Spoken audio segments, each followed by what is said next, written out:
آج فراز کی شادی کی پہلی رات تھی۔ اس کا سارا کمرہ سجا ہوا تھا اور اس کی دلہن بھی سجی سنواری کمرے میں بیٹھی ہوئی تھی، اس کا انتظار کر رہی تھی۔ لیکن اس سے پہلے سب محلے والی عورتیں دلہن دیکھنے آئی ہوئی تھیں۔ عائشہ نظریں جھکائے بیٹھی ہوئی تھی۔ اللہ اللہ کر کے محلے والی وہاں سے دلہن کو دیکھ کر اور اس کو دعائیں دے کر وہاں سے رخصت ہوئیں۔ رات کے 12 بج چکے تھے۔ وہ بہت تھک چکی تھی، بھوک سے برا حال تھا، سب چلے گئے۔ دروازہ بند ہوا۔ فراز عائشہ کے پاس آ بیٹھا۔ آپ ایسا کریں، چینج کر لیں، تھک گئی ہوں گی۔ عائشہ نے ڈریس چینج کیا۔ بھوک سے اس کی حالت غیر ہو رہی تھی، لیکن کیا کر سکتی تھی؟ فراز کو اس کی تھکن سے کیا واسطہ تھا؟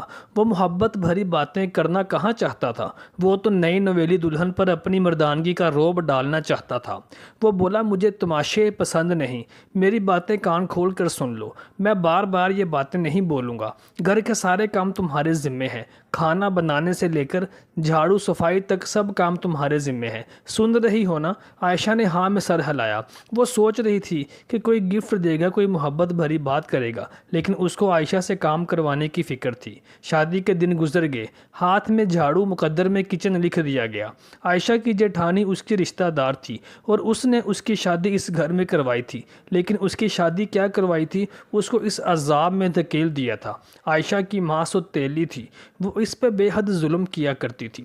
20 سال اس نے اپنی سوتیلی ماں کا ظلم برداشت کیا، اور اب اس کی ایک ہی امید تھی کہ جب اس کی شادی ہوگی تو وہ اپنے شوہر کے گھر میں سکون حاصل کرے گی۔ لیکن یہاں پر بھی اس کو اپنی سوتیلی ماں سے بھی زیادہ ظلم اور جبر اور زیادتی برداشت کرنی پڑ رہی تھی۔ پہاڑ جیسی زندگی تھی جو ابھی اس کو گزارنی تھی، لیکن اب اس کی زندگی کا ایک ہی مقصد تھا کہ وہ اپنے اس شوہر کے گھر کو اپنا گھر سمجھ کر اپنے گھر کو بسانا ہے، اور اپنے شوہر سے بے انتہا محبت کرتی تھی۔ لیکن وہ اس کو کبھی محبت نہ دے سکا، وہ اس سے بے رخی سے ہی بات کرتا۔ شادی کو 2-3 ماہ گزر چکے تھے۔ اس نے کہا کہ فراز، آپ مجھے باہر کہیں گھمانے کے لیے نہیں لے کر گئی؟ تو وہ کہنے لگا، تم پاگل ہو، تمہارا دماغ خراب ہے، میں تمہیں کہاں لے کر جاؤں؟ چپ چاپ جا کر کام کاج کرو، اور مجھے تمہاری کوئی شکایت نہیں ہونی چاہیے۔ وہ بیچاری چپ کر کے گھر کے کاموں میں لگ جاتی۔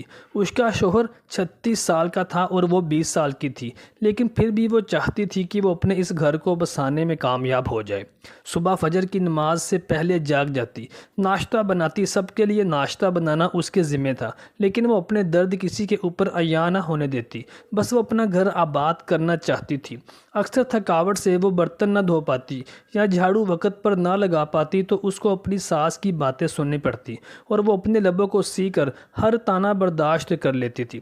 ایک دن اس نے اپنے شوہر سے کہا کہ مجھے مہینے کا 5000 دے دیا کریں، مجھے ضرورت پڑ جاتی ہے۔ وہ کہنے لگا، تمہیں جس چیز کی بھی ضرورت ہو تم میری ماں سے لے لیا کرو۔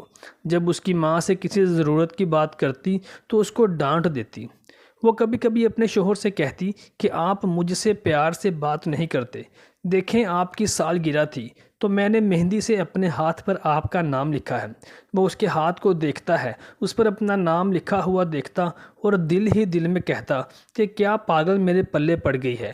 لیکن وہ کہتی کہ آپ مجھ سے پیار سے بات نہیں کرتے، اگر آپ مجھ سے پیار کے 2 بول بول لیں تو میرے سارے دن کی تھکاوٹ یوں اتر جائے گی۔ لیکن اس نے تو اس کو غلام بنایا ہوا تھا، وہ اس کو بیوی سمجھتا ہی نہیں تھا۔ اگر بیوی سمجھتا ہوتا تو اس کا خیال رکھتا، نہ کہ اس کو ملازمہ بنا کر رکھتا۔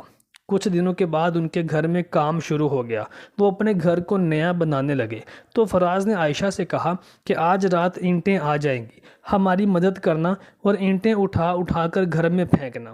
اس نے سارا دن گھر بھر کے کام کیے، پھر رات کو اینٹیں اٹھا اٹھا کر گھر میں لانے لگی۔ رات کو 3 بجے تک مزدوروں والا کام کیا۔ صبح دیر سے اٹھی اور صفائی نہ کر سکی، ناشتہ نہ بنا سکی تو ساس کی کڑوی کو سیلی باتیں سنتی رہی۔ اب تو اس کا کام اور بڑھ گیا تھا، سارا دن گھر میں کام کرتی اور رات کو مزدوروں کی طرح گھر بنانے میں گھر والوں کی مدد کرتی، اینٹیں اٹھاتی اور ان سب کے لیے کھانا بناتی، برتن دھوتی، صفائی کرتی، جھاڑو پونچھا کرتی۔ اس کی تو کچھ زندگی رہ نہیں گئی تھی۔ وہ اکیلے میں تنہائی میں روتی، لیکن اپنے شوہر کے سامنے کبھی کوئی گلہ شکوہ نہ کرتی۔ ایک دن رات کو کہنے لگی کہ میں بہت تھک گئی ہوں فراز، میرا سر دبا دیں۔ تو وہ اس کو ڈانٹنے لگا اور کہنے لگا، میرے پاس اتنا وقت نہیں کہ میں تمہیں دباتا پھروں، پیناڈول کی گولی کھاؤ اور کھا کر سو جاؤ۔ کبھی جب رات کو کامران سو رہا ہوتا تو اس کے سرہانے بیٹھ جاتی پھر اس کو سوتے ہوئے غور سے پیار سے دیکھتی اور دل میں سوچتی کہ فراز، تم نے بھی میری زندگی کو اجیرن بنا دیا۔ کاش کہ تم میری زندگی میں وہ خوشیاں مجھے دے سکتے جن کی میں پیدا ہوتے ہی متلاشی تھی۔ کاش تم میری سوتیلی ماں کے ظلموں کا مداوع بن جاتے، لیکن شاید میری قسمت میں لکھا ہی یہ ہے۔ وہ اسے اپنی قسمت کا لکھا مان کر اللہ کی رضا پر راضی ہو جاتی اور سارا دن ملازموں کی طرح کام کرتی، ساس کی باتیں سنتی، اپنے شوہر کی باتیں سنتی اور تھکاوٹ سے چور ہو کر جب سوتی تو خواب میں بھی اس کو یہی لگتا کہ جیسے ہر کوئی اس کو تانے مار رہا ہے۔ شادی کو 3 سال ہو چکے تھے اور وہ اولاد نہ ہونے کے تانے بھی اس کو ہر طرف سے سننے کو ملتے۔ کچھ دنوں سے اس کو نئی باتیں سننے کو مل رہی تھیں کہ اولاد نہ ہونے کی وجہ سے اب فراز کی دوسری شادی کی تیاریاں کی جا رہی ہیں۔ ایک دن اس کی جیٹھانی کی بیٹی نے آ کر بتایا کہ آنٹی، میں نے سنا ہے کہ چاچو کہہ رہے تھے کہ اب آپ کے لیے نئی چاچی لے کر آنی ہے۔ وہ نئی چاچی کیسی ہوگی؟ وہ اس کی بات کے جواب میں ہنس پڑتی۔ گھر بن کر تیار ہو چکا تھا اور پھر ایک دن اس کی ساس نے اس کے شوہر کی شادی ایک اور جگہ پر کر دی۔ جس گھر پر اس نے اتنی محنت کی، اتنے برسوں سے اس گھر کو بنایا سنوارا تھا، آج اس کے کمرے میں اس کا شوہر کسی اور کے ساتھ خلوت میں سو رہا تھا۔ اب اس نے ایک ہنر سیکھ لیا تھا، درد کو چھپانا، خاموشی سے رونا، کسی سے کوئی گلہ نہ کرنا، کوئی شکوہ نہ کرنا۔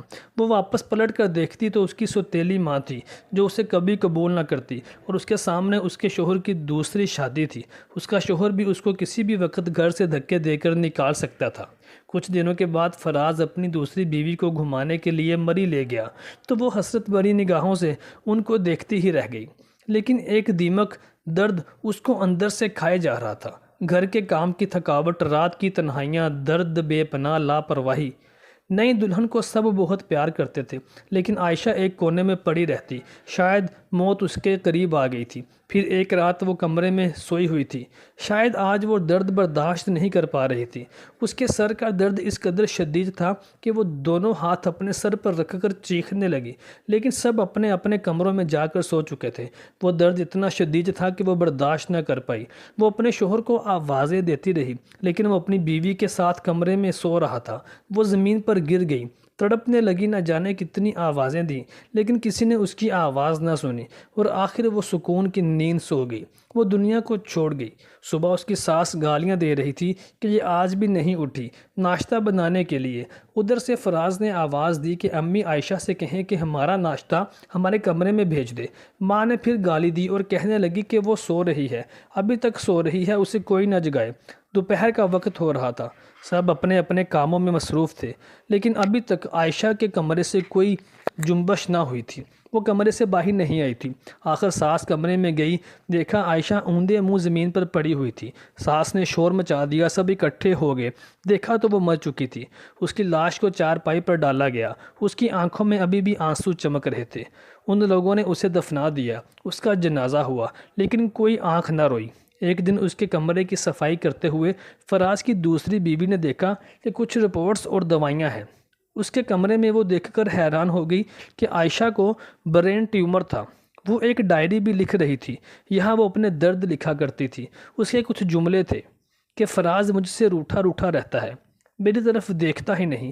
آج میں نے سارا دن مزدوری کی، فراز نے مجھے ٹھنڈا پانی پلایا، میں بہت خوش ہوں۔ فراز کہتا ہے کہ میں بہت اچھی ہوں، لیکن پھر بھی پتہ نہیں کیوں مجھ سے دور رہتا ہے۔ آج میں اس کے لیے تیار ہوئی تھی، خود کو سنوارا تھا، لیکن اس پاگل نے ایک بار بھی میری طرف دیکھا ہی نہیں۔ پھر بھی میں ناراض نہیں ہوئی۔ میں ناراض ہوتی ہوں تو وہ مجھے ڈانٹ دیتا ہے، مگر اس کو بتاؤں گی نہیں کہ مجھے جان لیوا بیماری ہے، نہیں تو وہ بہت پریشان ہو جائے گا۔ اس کو پریشان میں دیکھ نہیں سکتی۔ ہمارا گھر بن رہا ہے، میں بہت خوش ہوں، میں گھر بنانے میں ہر وقت پیش رہتی ہوں۔ میرے شوہر کی دوسری شادی کرنے لگے ہیں، میں سوچتی ہوں کہ میں کہاں جاؤں گی، مجھے کوئی پوچھتا ہی نہیں، میری قسمت ہی خراب ہے۔ اب تو بس یہی ہے کہ میں نوکرانی بن کر اس گھر پر رہوں۔ فراز اپنی دلہن سے بہت پیار کرتا ہے، اسے برگر لا کر دیتا ہے۔ میں نے کہا مجھے بھی برگر لا دو تو کہتا ہے جاؤ جا کر برتن دو، میرا دماغ خراب نہ کرو۔ بھلا میں نے برگر ہی تو مانگا تھا، مجھے بھی لا دیتا تو میرا دل خوش ہو جاتا۔ آج صبح سے میری سانس رک رہی ہے، ایسے لگ رہا ہے جیسے میرا وقت قریب آ گیا ہے۔ فراز آپ کبھی میری یہ ڈائری پڑھیں تو خود کو میری موت کا ذمہ دار نہ ٹھہرانا۔ شاید میری قسمت میں خوشیاں ہیں ہی نہیں۔ اور ہاں پاگل، ایک برگر ہی تو میں نے تم سے کہا تھا، کنجوس، مجھے لا دیتے تو کیا ہو جاتا؟ مجھے ڈانٹنے کی کیا ضرورت تھی؟ اپنی دوسری بیوی کا بہت خیال رکھنا، میں نہیں ہوں گی۔ جب آپ کے ہاں اولاد ہو جائے گی تو میری قبر پر ضرور آنا۔ عائشہ خاموشی سے مر گئی تھی اور فراز اس کی ڈائری پڑھ کر بہت رویا تھا، لیکن اب رونے کا کیا فائدہ تھا؟